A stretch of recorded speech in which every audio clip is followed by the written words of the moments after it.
Kidney stone సమస్య వల్ల ఇబ్బంది పడుతున్నారా? యూరిన్ తరచుగా రావడం, తక్కువ మోతాదులో రావడం, యూరిన్ వెళ్ళినప్పుడు మంటగా ఉండడం, యూరిన్లో స్టోన్ లేదా బ్లడ్ కనిపించడం, ఇలాంటి లక్షణాలు కిడ్నీ స్టోన్లో చూస్తాము. వీటితో పాటు మోస్ట్ కామన్గా బ్యాక్ అండ్ లాయిన్స్ పెయిన్ ఉండడం, బ్యాక్ పెయిన్ కాళ్ళకి లేదా పొత్తి కడుపుకి రేడియేట్ అవ్వడం, ఈ లక్షణాలన్నీ సరిచేయడానికి హోమియోపతి మెడిసిన్ మీకు అందుబాటులో ఉంది. ఈ యొక్క మెడిసిన్ అనేది కిడ్నీ స్టోన్ని సహజంగా కరిగించి బయటికి పంపేలా సహాయపడుతుంది మరియు నొప్పిని తగ్గించడంతో పాటు మళ్ళీ స్టోన్ని ఫామ్ అవ్వకుండా చేస్తుంది. మెడిసిన్తో పాటు డైట్ కూడా మీకు ఇవ్వబడుతుంది.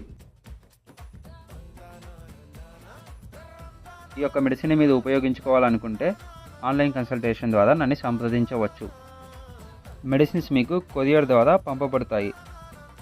ఇలాంటి హోమియోపతిక్ మెడిసిన్కి సంబంధించిన వీడియోస్ కోసం ఎస్ఆర్ హోమియో యూట్యూబ్ ఛానల్ని విజిట్ చేసి నచ్చితే సబ్స్క్రైబ్ చేసుకోండి.